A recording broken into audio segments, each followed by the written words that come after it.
Hello friends, today in this lecture we are going to discuss about the features and impact of technology on individuals, on the society and on the economy. Before starting the impact of technology, we should have a look on this. इस पर एक नजर डालिए. This is the distribution of the offline population in 2016 by region. Data 2016 का है, थोड़ा पुराना है, लेकिन इसमें अभी इतना ही डेटा इस समय अवेलेबल है. आपको हर रीजन का अफ्रीकन कंट्रीज में 716 मिलियन पीपल जो हैं वो ऑनलाइन प्रयोग करते हैं और बाकी ऑफलाइन होते हैं. Proportion of offline population bye regional population. Africa में 75% पॉपुलेशन ऑफलाइन है, यानी केवल 25% पॉपुलेशन ऑनलाइन है. अरब स्टेट्स में 58% ऑफलाइन है. इसका मतलब है कि केवल 42% लोग ऑनलाइन सर्विसेज का प्रयोग करते हैं. एशिया पैसिफिक, जिसमें इंडिया भी आता है, में सेम कंडीशन है. 58% ऑफलाइन है, यानी 42% लोग, यानी 50% लोग भी अभी भी ऑनलाइन सिस्टम का प्रयोग नहीं करते हैं. यूरोप में तो और भी स्थिति है. इस यूरोप की स्थिति अच्छी है. केवल 21% ऑफलाइन है, यानी ऑलमोस्ट 79% लोग ऑनलाइन प्रयोग करते हैं. अमेरिका में 35% ऑफलाइन है. इसका मतलब यह हुआ कि 65% लोग ऑनलाइन सिस्टम का प्रयोग करते हैं. अगर हम इसको डेवलप्ड और लेस डेवलप्ड कंट्रीज के हिसाब से बांटें तो 20 डेवलप्ड कंट्रीज में 22% ऑफलाइन है, यानी 88% ऑनलाइन सिस्टम का प्रयोग करते हैं, यानी मोबाइल, मेल, टेलीविजन और www इन सब का प्रयोग करते हैं. टेलीकॉम सेक्टर का प्रयोग करते हैं. जबकि लीस्ट डेवलप्ड इकोनॉमी में 85% ऑफलाइन ट्रांजैक्शन करते हैं. तो ये एक डिस्ट्रीब्यूशन था ऑफलाइन पॉपुलेशन का. अब अगर आप इसका इंपैक्ट देखें कि इसका इंपैक्ट होता क्या है, तो उस इंपैक्ट के अनुसार पहले हम कुछ सर्टेन प्रॉब्लम्स को देख लें. क्या क्या रिस्ट्रिक्शंस हैं कहां कहां पर. नॉर्थ कोरिया में पूरी वेबसाइट जो होती है वो गवर्नमेंट के कंट्रोल में होती है और केवल 4% पॉपुलेशन ही इंटरनेट का एक्सेस करती है. केवल 4%. सऊदी अरेबिया में 4 लाख साइट्स ब्लॉक कर दी गई थी क्योंकि वो सरकार के विरुद्ध राजनीतिक, सामाजिक और धार्मिक मुद्दों पर बात कर रहे थे. इन टॉपिक्स पर वहां बात करने पर साइट को ब्लॉक कर दिया जाता है. चाइना में स्थिति और भी भयावह है. China has the most rigid censorship. Even कि चाइना का जो यूसी ब्राउजर आता है, अगर उसमें आप चाइना के खिलाफ कुछ भी एक गलत, चाइना के अगेंस्ट कुछ भी एक शब्द टाइप करें तो वो आगे आपको सर्च ही नहीं करने देगा. तो China, the government filter searches, block sites and erases inconvenient content. 2012 में पाकिस्तान की गवर्नमेंट ने यूट्यूब को ब्लॉक कर दिया था क्योंकि यूट्यूब पर कुछ एक फिल्म डाली गई थी जो एंटी इस्लामिक थी और पाकिस्तान की गवर्नमेंट यद्यपि ये डाली गई थी यूनाइटेड स्टेट से, लेकिन पाकिस्तानी गवर्नमेंट चाह रही थी कि यूट्यूब इसको हटा दे. चूंकि ये अमेरिका से डाली गई थी इसलिए यूट्यूब ने ये एक्शन नहीं लिया और पाकिस्तान की गवर्नमेंट ने पाकिस्तान में यूट्यूब को बैन कर दिया. तो ये एक डिजिटल डिवाइड गैप है जो अपने अपने जगह पर सब लोग इसको कंट्रोल करते हैं. तो अब हमको देखना है कि इंपैक्ट होता कहां है. The technology today enables us to communicate instantly across the world. हम एक दूसरे से पूरे वर्ल्ड में कहीं भी हों, कहीं भी कुछ भी कर रहे हों, हम उस एक दूसरे से बात कर सकते हैं, एक दूसरे के डॉक्यूमेंट्स को इंस्टेंटली एक्सेस कर सकते हैं, बिजनेस कंडक्ट कर सकते हैं, बिजनेस मीटिंग्स कर सकते हैं, चाहे अमेरिका में कोई बैठा हो, कोई इंडिया में बैठा हो, और दोनों ऑनलाइन होकर के बिजनेस मीटिंग्स कर सकते हैं।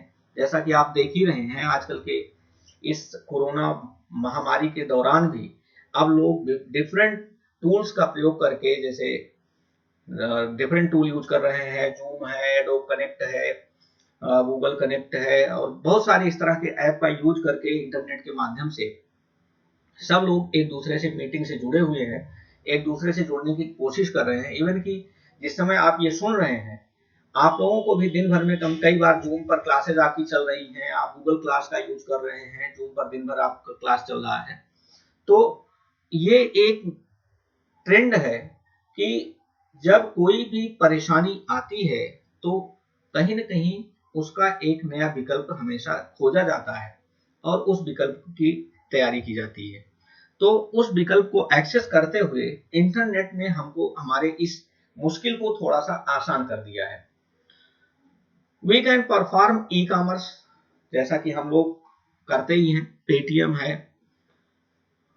ई कॉमर्स, अमेजोन है, फ्लिपकार्ट है, तो हम उसके माध्यम से, लेकिन ये सब क्यों संभव हो पाया?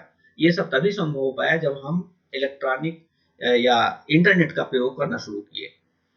Attain world wide exposure through internet marketing, आज की डेट में कोई भी अपना प्रोडक्ट इंडिया में रह करके और विदेशों में बेच सकते हैं। बहुत सारा ये ई कॉमर्स के माध्यम से ही संभव हुआ है, लेकिन इसके अदर एस्पेक्ट्स भी हैं, प्रॉस एंड कॉन्स, डिपेंड्स अब इसका कैसे आप यूज कर रहे हैं। जैसे अगर हम एक एग्जांपल लें कि इस समय इस पैंडेमिक सिचुएशन में जब सारा आदमी अपने घरों में बंद है, तो हम लोग क्या कर रहे हैं, यूज कर रहे हैं जूम क्लास का, और रोज हम एक नई सूचना पा रहे हैं कि जूम से फिशिंग हो रही है, अंडर कोई भी हमारे उस मीटिंग में बिना परमिशन के इंटर कर जा रहा है और वो गलत कंटेंट वहां पर पब्लिश करना शुरू कर दे रहा है।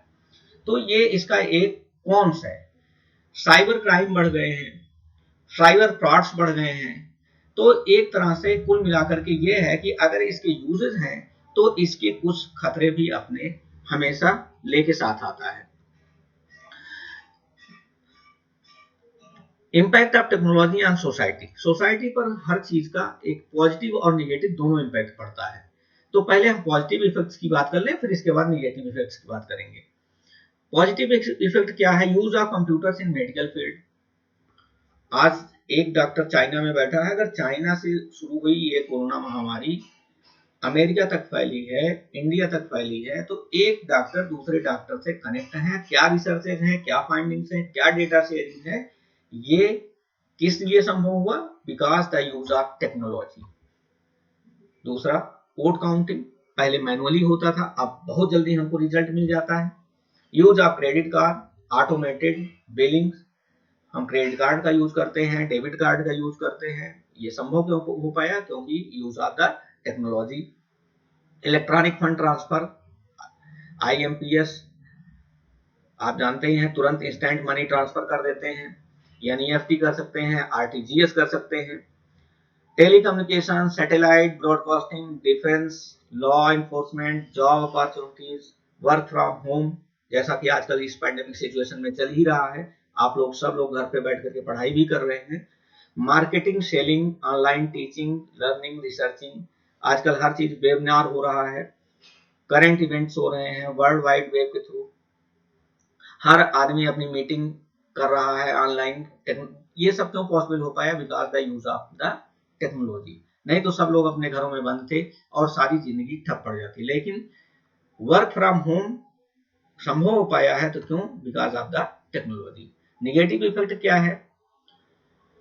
टेक्नोलॉजी ह्यूमन इंटरेक्शन को रिप्लेस कर देता है। जैसे आजकल वेबिनार का जमाना चला हुआ है, पहले एक सेमिनार होता था, रिसर्चेज होते थे, एक दूसरे से लोग मिलते थे, इंटरेक्शन बढ़ता था, हम कभी कभी उनके साथ बैठते थे, लंच टाइम में बैठते थे, टी टाइम पर बैठते थे, और उनके अपने विचार और उनके विचारों को जानने का, समझने का मौका मिलता था। लेकिन आजकल वेबिनार ने एक दूसरे को कनेक्ट तो किया है, संभव तो सुविधा बना दिया है, लेकिन वेबिनार में हम उतने पास नहीं आ पाते हैं जितना हम बैठ करके एक दूसरे के बगल बैठ करके विचारों का आदान प्रदान कर लेते थे। वेबिनार में अब आप अपना टाइम आता है, स्लॉट आता है, आप अपने टाइम पर आते हैं और सबसे वन वे इंटरेक्शन करते हैं। टू वे इंटरेक्शन उतना आसान नहीं हो पाता जितना हम आराम से चाय पर बैठ करके या खाने के समय बैठ करके एक दूसरे से उसके विचारों का ओरिएंटेशन जानने की कोशिश करते थे, उसका क्या है उसको जानने की कोशिश करते थे। क्योंकि लोगों का मूवमेंट कम हो गया है तो थोड़ा हेल्थ इशू भी आ रहे हैं, लोग घरों में बैठ हैं, वेस्टेज ऑफ टाइम, बहुत सारे लोग कंप्यूटर पर ही लगे रहते हैं, आपस में परिवार में एक दूसरे से इंटरेक्शन कम हो गया है, समाज में एक दूसरे के पास बैठे रहेंगे तो भी लोगों से नहीं मिलेंगे, गेम ऑनलाइन गेम खेलते रहेंगे, आउटडोर गेम्स बच्चे खेलना बंद कर दिए हैं, दूर के दोस्तों से बात तो करते रहेंगे लेकिन पास में बैठे हुए दोस्त से बिल्कुल बात नहीं हो पाती है। और दूसरा है साइबर क्राइम। साइबर क्राइम के बारे में हम पहले ही बात कर चुके हैं कि हर चीज का अपना एस्पेक्ट होता है और साइबर क्राइम इससे बढ़ता ही है। Impact of technology on an individual, individual पे क्या होता है?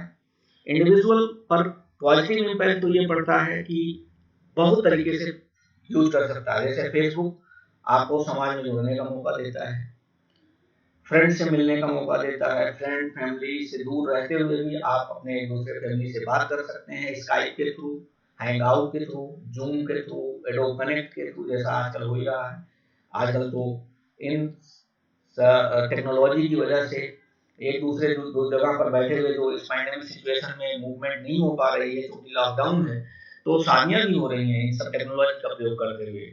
जॉब सर्च कर सकते हैं आप, आपको जाने की जरूरत नहीं है, लिंक्डइन पर है, टाइम्स जॉब है, सेंट है, naukri.com है, कहीं पर भी आप अपने जॉब, अपने लिए उपयुक्त जॉब का सर्च कर सकते हैं। निगेटिव इफेक्ट क्या है इसका? निगेटिव इफेक्ट ये है कि साइबर चोरी होती है। आप कोशिश ये करते हैं कि पेड साइट से ना लेकर के इलीगल कंटेंट डाउनलोड कर लेते हैं, जिससे मिलियन ऑफ डॉलर का नुकसान होता है। बैंक अकाउंट्स में फ्रॉड होते हैं और लोग एक दूसरे को से अपनी वास्तविक जानकारी छुपाने की कोशिश करते हैं, दूसरे की डेटा चोरी करने की कोशिश करते हैं। तो ये सब इसके निगेटिव एस्पेक्ट हैं। अब एक यहाँ इंटरेस्टिंग आपके सामने फिगर है, आप देख रहे हैं 90s में किड कैसे थे। 90s के डिकेड में बच्चों का रुझान क्या होता था? आउटडोर गेम होता था।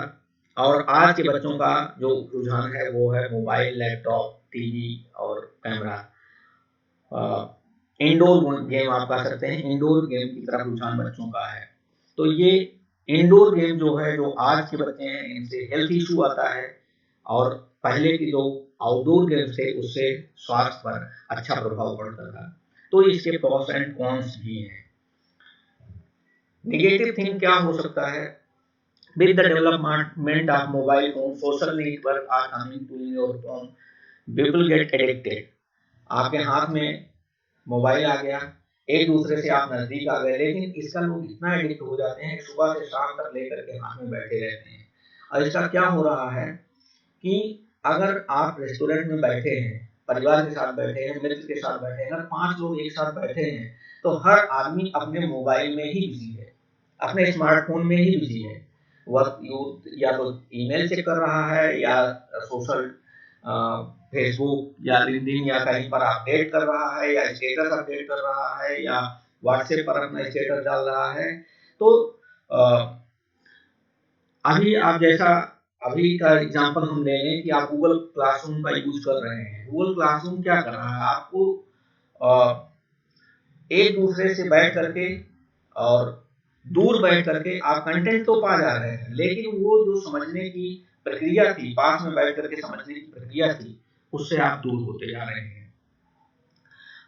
पास में बैठते थे, एक दूसरे से इंटरेक्शन होता था, तो आपको तुरंत कहीं पर अगर कुछ नहीं समझ में आ रहा है तो तुरंत पूछ सकते थे। जैसे अगर आप मेरा ये ई कंटेंट आप पर सुन रहे हैं, तो अगर आपके दिमाग में कोई भी प्रश्न आता है तो स्वाभाविक रूप है कि आप तुरंत हमसे वो प्रश्न नहीं पूछ सकते हैं। हो सकता है कि कभी आपने सोचा कि इसको हम अभी बाद में पोस्ट करेंगे, या हम बाद में इंटरेक्ट करके किसी भी माध्यम से इंटरेक्ट करके हम मोबाइल से, या हम कमेंट सेक्शन में जा करके, या हम सोशल मीडिया से जा करके हम सबसे पूछेंगे। हो सकता है वो क्वेश्चन आपके दिमाग में स्लिप हो जाए, या हो सकता है कि उस तरह से हम आपको प्रश्न का उत्तर ना दे पाए। ऐसा भी हो सकता है कि आप जो पूछना चाह रहे हैं वो भाषा की बाध्यता की वजह से या लैंग्वेज की वजह से आप शायद पूछ भी ना पाए। तो ये जो आमने सामने बैठ करके जो इंटरेक्शन था, जो लर्निंग का प्रोसेस था, वो कहीं ना कहीं इंटरप्ट हुआ है। This is the negative aspect of the technology. आप देख ही रहे हैं कि पति पत्नी बैठे तो हैं टेबल पर, बट दोनों अपने अपने मोबाइल में बिजी हैं। तो एक तरह से ये पास रहते हुए भी, एक दूसरे को पास लाते हुए भी सामाजिक दूरी बढ़ा रहा है। ये भी है आपका 90s डिकेड में मैंने दिखाया था कि जो बच्चे होते थे वो क्या करते थे, आउटडोर गेम खेलते थे और खुश रहते थे। आज के बच्चे भी खुश रहते हैं, लेकिन पास में बैठ करके भी एक दूसरे से इंटरेक्ट नहीं कर रहे हैं, बल्कि अपने अपने गेम में बिजी हैं। तो हमें क्या करना चाहिए, ये थोड़ा इसका प्रॉस एंड कॉन्स तो करना चाहिए। हम अपने टेक्नोलॉजी का प्रयोग लिमिट के साथ करें, गैजेट्स को ये सोच करके प्रयोग करें कि वो हमें हेल्प करने के लिए है, सर्व करने के लिए नहीं है। तो हम अगर इनको ध्यान में रख करके टेक्नोलॉजी का प्रयोग करेंगे तो certainly we will get success in the future. Hope you have got all the things which I wanted to give you. Thank you very much for this lecture.